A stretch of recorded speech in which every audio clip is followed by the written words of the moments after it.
ದರ್ಶನ್ ಪತ್ನಿ ವಿಜಯಲಕ್ಷ್ಮಿ ವಿರುದ್ಧ ಅವಾಚ್ಯ ನಿಂದನೆ ಪ್ರಕರಣಕ್ಕೆ ಸಂಬಂಧಪಟ್ಟ ಹಾಗೆ 45ನೇ ಎಸಿಎಂಎಂ ಕೋರ್ಟ್ಗೆ 473 ಪುಟಗಳ ಚಾರ್ಜ್ ಶೀಟ್ ಅನ್ನು ಸಲ್ಲಿಕೆ ಮಾಡಲಾಗಿದೆ. ಇನ್ನು 6 ಆರೋಪಿಗಳ ವಿರುದ್ಧವಾಗಿ CCB cyber crime team charge sheet ಅನ್ನು ಸಲ್ಲಿಕೆ ಮಾಡಿದೆ. ದರ್ಶನ್ ಮರಳಿ ಜೈಲು ಸೇರಿದಂತಹ ಬಳಿಕವಾಗಿ ವಿಜಯಲಕ್ಷ್ಮಿಗೆ ನಿಂದನೆ ಆರೋಪ ಪ್ರಕರಣಕ್ಕೆ ಸಂಬಂಧಪಟ್ಟ ಹಾಗೆ ಸೋಷಿಯಲ್ ಮೀಡಿಯಾದಲ್ಲಿ ನಿಂದನೆಯ ಬಗ್ಗೆ ವಿಜಯಲಕ್ಷ್ಮಿ ದೂರನ್ನ ನೀಡಿದ್ದಾರೆ. 45ನೇ ಎಸಿಎಂಎಂ ಕೋರ್ಟ್ಗೆ 473 ಪುಟಗಳ ಚಾರ್ಜ್ ಶೀಟ್ ಅನ್ನು ಸಲ್ಲಿಕೆ ಮಾಡಲಾಗಿದೆ. 6 ಆರೋಪಿಗಳ ವಿರುದ್ಧ ಸಿಸಿಬಿ ಚಾರ್ಜ್ ಶೀಟ್ ಅನ್ನು ಸಲ್ಲಿಕೆ ಮಾಡಿದೆ. ದರ್ಶನ್ ಮರಳಿ ಜೈಲು ಸೇರಿದಂತಹ ಬಳಿಕವಾಗಿ ವಿಜಯಲಕ್ಷ್ಮಿಗೆ ನಿಂದನೆ ಮಾಡಿರ್ತಾರೆ. ಸೋಷಿಯಲ್ ಮೀಡಿಯಾದಲ್ಲಿ ನಿಂದನೆಯ ಬಗ್ಗೆ ವಿಜಯಲಕ್ಷ್ಮಿ ದೂರನ್ನ ಕೊಟ್ಟಿರ್ತಾರೆ. ಕೆಲವರನ್ನ ಬಂಧಿಸಿ ತನಿಖೆಯನ್ನ ಕೂಡ ನಡೆಸಿರ್ತಾರೆ ಸಿಸಿಬಿ ಸೈಬರ್ ಠಾಣೆಯ ಪೊಲೀಸರು. ಜಾಮೀನು ಕೋರಿ ಹೈಕೋರ್ಟ್ಗೆ ಅರ್ಜಿಯನ್ನ ಸಲ್ಲಿಸಿದ್ದಾರೆ ಆರೋಪಿಗಳು. ಕಳೆದ 65 ದಿನಗಳಿಂದ ಜೈಲಿನಲ್ಲೇ ಇದ್ದಾರೆ 6 ಆರೋಪಿಗಳು. ದರ್ಶನ್ ಪತ್ನಿ ವಿಜಯಲಕ್ಷ್ಮಿ ವಿರುದ್ಧವಾಗಿ ಅವಾಚ್ಯ ನಿಂದನೆ ಪ್ರಕರಣಕ್ಕೆ ಸಂಬಂಧಪಟ್ಟ ಹಾಗೆ 45ನೇ ಎಸಿಎಂಎಂ ಕೋರ್ಟ್ನಲ್ಲಿ ನೋಡಿ ಚಾರ್ಜ್ ಶೀಟ್ ಅನ್ನ ಈಗಾಗಲೇ ಸಲ್ಲಿಕೆ ಮಾಡಲಾಗಿದೆ.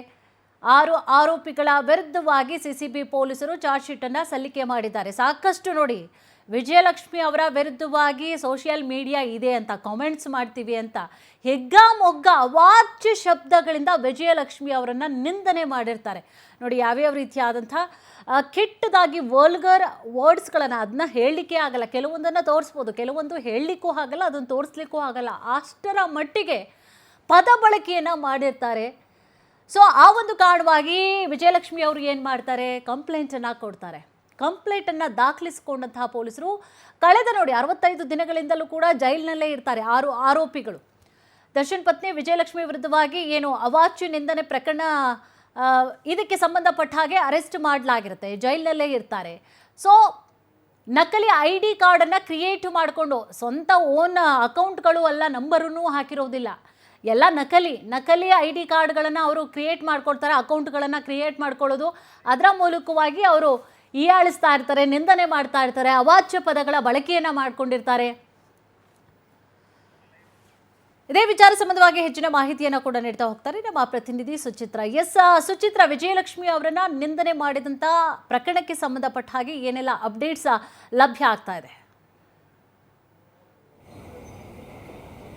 ಕುಸುಮ, ಏನು ವಿಜಯಲಕ್ಷ್ಮಿಗೆ ಅಶ್ಲೀಲ ಕಮೆಂಟ್ ಮಾಡಿದವರ ವಿರುದ್ಧ ಅವರು ಕಾನೂನು ಸಮರಕ್ಕೆ ಮುಂದಾಗಿದ್ದರು. ಇದೇ ಒಂದು ವಿಚಾರವಾಗಿ ಅವರು ಸಿಸಿಬಿ ಪೊಲೀಸರಿಗೆ ದೂರನ್ನು ಕೂಡ ದಾಖಲು ಮಾಡಿದರು. ಅದಕ್ಕೆ ಸಂಬಂಧಪಟ್ಟಂತಹ ಸಾಕ್ಷಿಗಳನ್ನು ಕೂಡ ಪೊಲೀಸರಿಗೆ ಅವರು ನೀಡಿದರು. ಇದೇ ವಿಚಾರಕ್ಕೆ ಸಂಬಂಧಪಟ್ಟಂತೆ ಸಿಸಿಬಿ ಪೊಲೀಸರು ಒಟ್ಟು 473 ಪುಟಗಳ ಒಂದು ಚಾರ್ಜ್ ಶೀಟನ್ನು ಇದೀಗ ನ್ಯಾಯಾಲಯಕ್ಕೆ ಸಲ್ಲಿಕೆಯನ್ನು ಮಾಡಿರುವಂಥದ್ದು.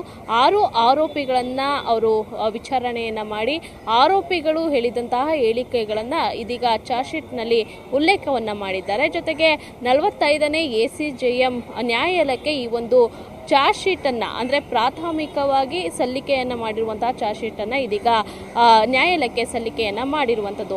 ಅದರಲ್ಲಿ ಮಹತ್ವವಾಗಿ ಉಲ್ಲೇಖ ಆಗಿರುವಂಥದ್ದು ಏನು 6 ಜನ ಆರೋಪಿಗಳಿದ್ರು, ಅದರಲ್ಲಿ ಕೆಲವರು ಸುದೀಪ್ ಅವರ ಫ್ಯಾನ್ಸ್ ಅಂತ ಹೇಳಿ ಗೊತ್ತಾಗಿರುವಂಥದ್ದು. ಜೊತೆಗೆ ಇವರು ಇದೇ ಒಂದು ಅಶ್ಲೀಲವಾಗಿ ಮೆಸೇಜನ್ನು ಮಾಡೋದಕ್ಕೆ ಅಂತಲೇ ನಕಲಿ ID-ಗಳನ್ನು ಕ್ರಿಯೇಟನ್ನು ಮಾಡ್ಕೊಂಡಿದ್ರು. ಇವ್ರಿಗೆ ಗೊತ್ತಿದ್ದೂ ಕೂಡ ಅಶ್ಲೀಲವಾಗಿ ಕಾಮೆಂಟನ್ನು ಮಾಡಿರೋದು ಇದೀಗ ಬೆಳಕಿಗೆ ಬಂದಿದೆ. ಇವರ ಫೋನನ್ನು ಪೊಲೀಸರು ವಶಪಡಿಸ್ಕೊಂಡು ಅದನ್ನು ಫೋನನ್ನು ರಿಟ್ರೀವ್ಗೆ ಕಳಿಸ್ಕೊಟ್ಟಿರುವಂಥದ್ದು. ಇನ್ನು ಒಂದು ಚಾರ್ಜ್ ಶೀಟ್ನಲ್ಲಿ ಇನ್ನೂ ಮುಂದುವರೆದಂತಹ ಒಂದು ಚಾರ್ಜ್ ಶೀಟನ್ನು ಸಲ್ಲಿಕೆ ಮಾಡ್ತೀವಿ ಅಂತ ಹೇಳಿ ಈ ಒಂದು ಚಾರ್ಜ್ ಶೀಟ್ನಲ್ಲಿ ಉಲ್ಲೇಖವನ್ನು ಮಾಡಿದ್ದಾರೆ. ಇನ್ನು 12 ಆರೋಪಿಗಳ ಒಂದು ID-ಗಳು ಗೊತ್ತಾಗಬೇಕಾಗಿದೆ, ಅದನ್ನು ಕೂಡ ಕಂಪನಿಗಳಿಗೆ ಕಳಿಸ್ಕೊಡ್ಲಾಗಿದೆ. ಒಂದು ವೇಳೆ ಆ ID-ಯಲ್ಲಿರುವಂತಹ ಯಾರು ಓನರ್ ಇದ್ದಾರೆ ಅವರು ಇನ್ನೂ ಕೂಡ 12 ಜನ ಮತ್ತೆ ಬೆಳಕಿಗೆ ಬರಬೇಕಾಗಿದೆ. ಒಟ್ಟಿನಲ್ಲಿ ವಿಜಯಲಕ್ಷ್ಮಿಗೆ ಅಶ್ಲೀಲವಾಗಿ ಕಮೆಂಟ್ ಮಾಡಿದ್ದವರಲ್ಲಿ ಸುದೀಪ್ ಫ್ಯಾನ್ಸ್ಗಳು ಇದ್ದಾರೆ ಅನ್ನೋದು ಇದೀಗ ಪ್ರಾಥಮಿಕವಾಗಿ ಸಲ್ಲಿಕೆ ಮಾಡಿರುವಂತಹ ಚಾರ್ಜ್ ಶೀಟ್ನಲ್ಲಿ ಉಲ್ಲೇಖ ಆಗಿರುವಂಥದ್ದು. ಮುಂದಿನ ದಿನಗಳಲ್ಲಿ ಯಾವ ರೀತಿಯಾಗಿ ವಿಜಯಲಕ್ಷ್ಮಿ ಇದನ್ನು ಎದುರಿಸ್ತಾರೆ ಅನ್ನೋದನ್ನ ಕಾದು ನೋಡಬೇಕಾಗಿದೆ. ಕುಸುಮ್,